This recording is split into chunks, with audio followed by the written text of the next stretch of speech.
Furniture তোমার জন্য, for you.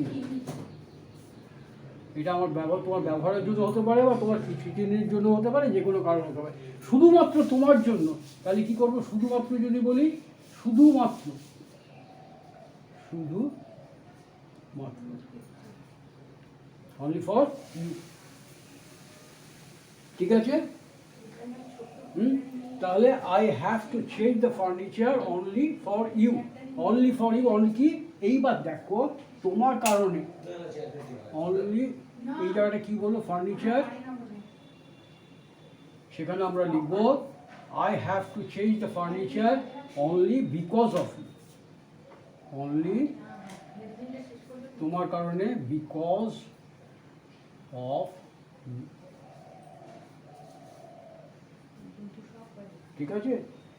এই দেখো, এই ইংরেজিটা তোমার জন্যই আমাকে এগুলো বদলাতে হচ্ছে, তোমার জন্যই আমাকে এগুলো বদলাতে হচ্ছে। বিকজ অফ ইউ ব্যবহার না করে আমরা কীভাবে করতে পারি? তোমার জন্যই, ইট ওয়াজ only you,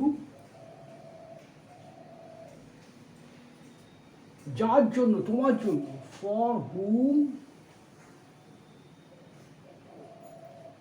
it was only you for whom I had to change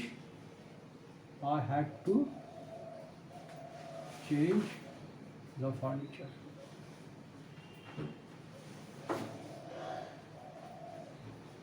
বুঝা গেছে? এবার আরেকটা দেখো, বিকজ অফ আরেকটা কি ব্যবহার করতে পারি? আমাদের বিকেলবেলায় একটু পার্কে বেড়াতে যাওয়ার কথা আছে, সবাই মিলে আমরা পার্কে বেড়াতে যাব। হ্যাঁ, ধরে নাও এটা ডিসেম্বর মাসের শেষ সপ্তাহ, পার্কে বেড়াতে যাব, কিন্তু বাইরে এত ঠান্ডা পড়েছে যে আমরা পার্কে বেড়াতে যেতে পারলাম না। ঠিক আছে? তাহলে যদি হয় বাইরে প্রচণ্ড ঠান্ডার জন্য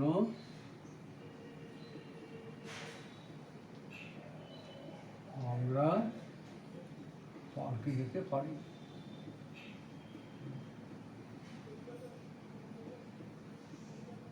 যেতে পারিনি, পাস্ট টেন্স, যেতে পারিনি, কুড নট গো, যেতে পারিনি, could not go.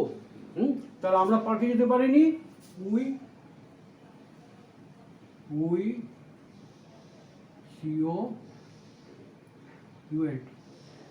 could not go to the park। কিসের কারণে? we could not go to the park because of প্রচন্ড ঠান্ডা, because of chilliness,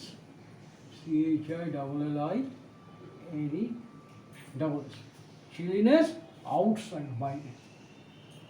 বাইরে প্রচন্ড ঠান্ডার জন্য আমরা পার্কে যেতে পারি। দেখো, চিলিনেস এটা কিন্তু হচ্ছে নাউন।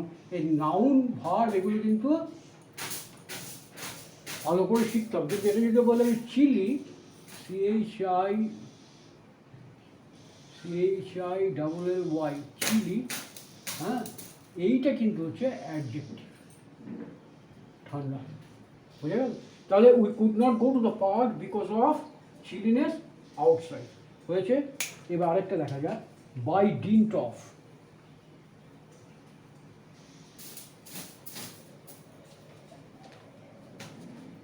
বাই ডিড নট মানে অধ্যাবসায়ের সাহায্য হতে পারে, কোনো কিছু সাহায্য হতে পারে, বলে হতে পারে। বাই ডিন্ট অফ,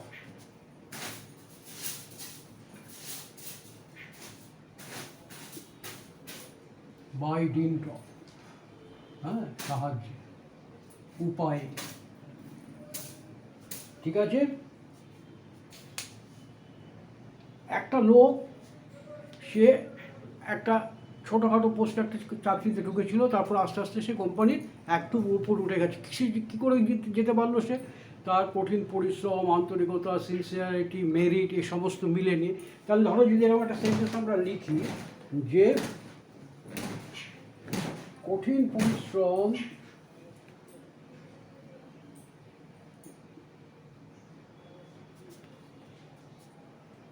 পরিশ্রম আন্তরিকতা ও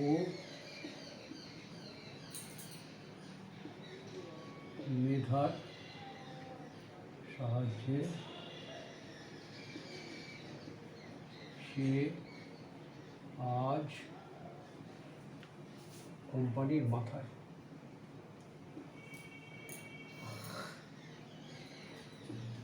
কোম্পানির মাথায় অর্থাৎ কোম্পানির মাথায় মানে শীর্ষকর্তা বলতে পারি, শীর্ষকর্তা। ঠিক আছে, তাহলে দেখো কঠিন পরিশ্রম, আন্তরিকতা ও মেধার সাহায্যে সে আজ কোম্পানির মাথায়। এইবার দেখো এই যেখানে আমরা দুটো প্রিপোজিশনাল ফ্রেজ ব্যবহার করতে পারি। কোম্পানির মাথা, at the top of the company, এই একটা ব্যবহার করতে পারি। আর সাহায্যে বাই ডিন্ট অফ। এইবার দেখো বাই ডিন্ট অফের মধ্যে আরেকটা প্রিপোজিশনাল ফোর্স আসতে পারে, by virtue of. By virtue of এটাও সাহায্যে। দেখো আরেকটা আসতে পারে by means of. By means of এটাও সাহায্য। এখানে কিছু সামান্য তফাৎ আছে।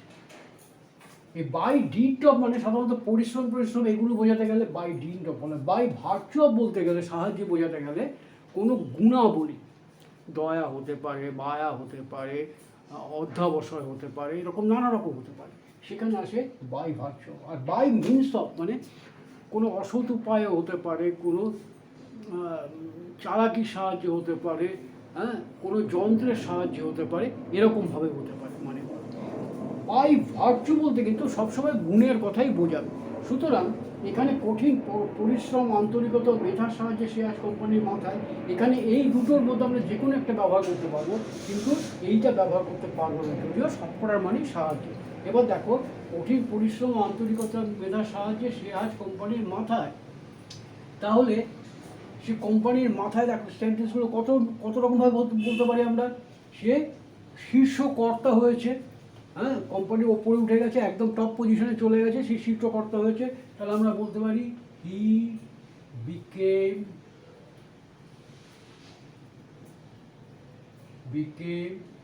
দি টপ অফিসিয়াল কর্তা, top official of the company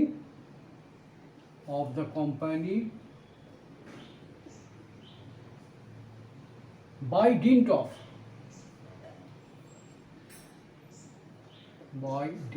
of his, এবারে তিনটে দেবো, পরিশ্রম, আন্তরিকতা আর মেধা, by dint of his hard work, আন্তরিকতা sincerity,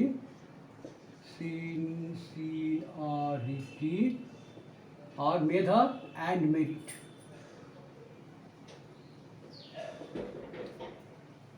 He became the top official of the company by dint of his hard work, sincerity and merit।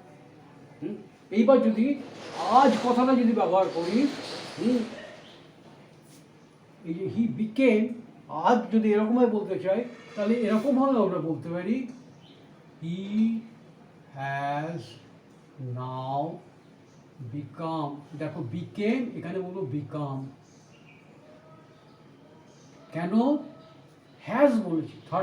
হ্যাজটা হচ্ছে perfect টেন্সের বেলা হয়, সেখানে ভার্বের থার্ড ফর্ম হয়, আর বিকেমটা হচ্ছে এটা সেকেন্ড ফর্ম, V2।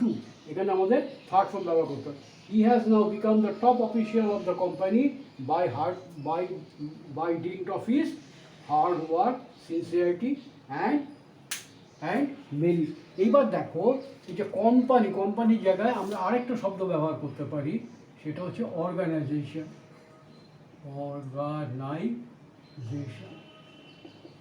একই অর্থ, বোঝা গেল? এইবার দেখো আমরা কি বললাম, বাই ডিন্ট অফ। এই বাই ডিন্ট অফের জায়গায় আমরা কি ব্যবহার করতে পারি, বাই ভার্চু অফ। বোঝা গেল? কিন্তু বাই মিনস অফ আমরা ব্যবহার করব না। বোঝা গেছে? এবার দেখা যাক আরেকটা সেন্টেন্স তৈরি করা যায়। এটিকে আর কোনো রকমভাবে করা যায়?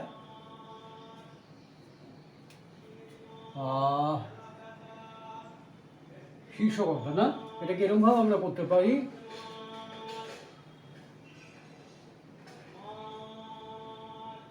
দেখো এটাকে এরকমভাবে করতে পারো, বাই ভার্চু অফ বা বাই ডিট অফ, যেরকমভাবে বলো, বাই ভার্চু অফ ইজ, এই তিনটে আর কি, এই তিনটে বলে দিলাম। বাই ভার্চু অফ ইজ কী কী আছে, hard work, sincerity and merit, এগুলো লিখবো না লিখে দিই? আচ্ছা ঠিক আছে, by virtue of is hard work,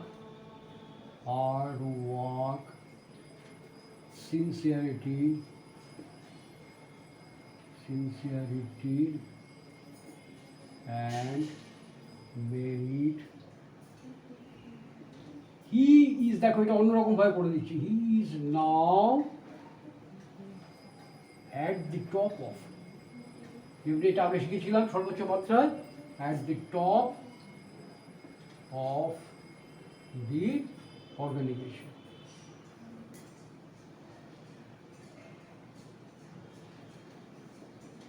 বুঝা গেল?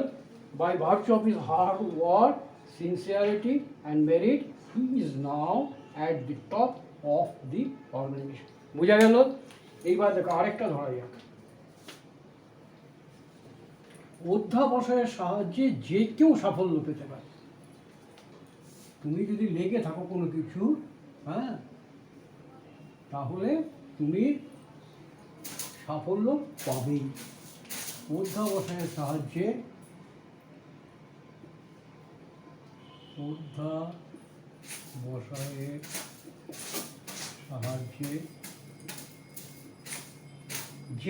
যে কেউ মানে এনিওয়ান, যে কেউ সাফল্য পেতে পারে।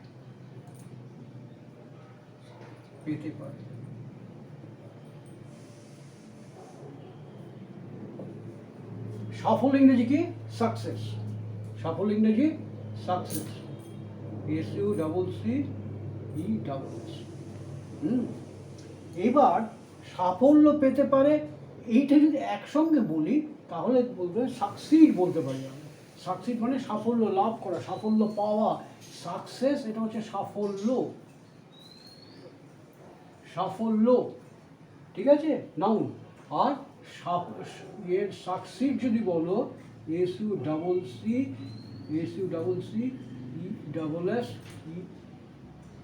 সাকসিড,